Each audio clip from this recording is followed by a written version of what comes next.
আসসালামু আলাইকুম রহমতুল্লাহ বারাকাতু। আশা করি সবাই আল্লাহর অশেষ মেহেরবানিতে ভালো আছেন। আলহামদুলিল্লাহ, আমরা আমাদের ছাগলের মাংসের সাথে পরোটা ফাটি শেষ করার পরে একটি সামাজিক অনুষ্ঠানে অ্যাটেন্ড করি। হঠাৎ করে আমাদের মামুন ভাইয়া বলেন, নোমান কাকার ফ্রিজে কয়েকটা ডিম আছে, নোমান কাকা তো চলে যাবে, এই ডিমগুলো নষ্ট হয়ে যাবে। তখন নোমান কাকা বলে পার্টি না করার জন্য, বলে যে এই যে ডিম আছে এই ডিম দিয়ে সবার জন্য পার্টি হবে না, পার্টি করতে হলে আরও ডিমের প্রয়োজন আছে। আমরা বলি ঠিক আছে, আমরা সবাই মিলে একটু একটু করে অ্যাটেন্ড করব, তাইলে পার্টি এগিয়ে নেওয়া যাবে। তখন আমরা সবাই মিলে সিদ্ধান্ত নিই যে আমরা বুনা খিচুড়ি করব, সাথে থাকবে সিদ্ধ ডিম, ও যারা সিদ্ধ ডিম খায় না তাদের জন্য থাকবে ভাজা ডিম।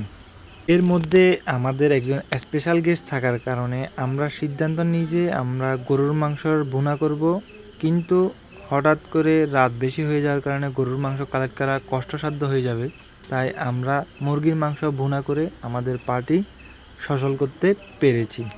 তবে আমরা সবাই মিস করেছি আমাদের গুরুত্বপূর্ণ ব্যক্তি, যার কথা না বললেই নয়, আমাদের স্পেশাল শেফ মোহাম্মদ আসিফউদ্দিন। তার শরীর টায়ার্ড থাকার কারণে সে রাত্রে তাড়াতাড়ি ঘুমাই গেছে, বিদায় আমাদের এই পার্টিতে অ্যাটেন্ড করতে পারে নাই।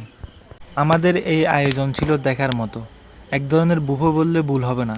যে যার মতো করে যতবার ইচ্ছা নিতে পেরেছে। শুধু খিচুড়ি নিয়ে এসেছে এমন নয়, তার পাশাপাশি ডিম ও সালাদ যে যার ইচ্ছা মতো যতবার ইচ্ছা নিতে পেরেছে। অনেকে সকালবেলা ঘুম থেকে উঠে এই খিচুড়ি দিয়ে ব্রেকফাস্ট করেছে, তারাও সন্তুষ্ট এই আয়োজন দেখে। আল্লাহ হাফেজ।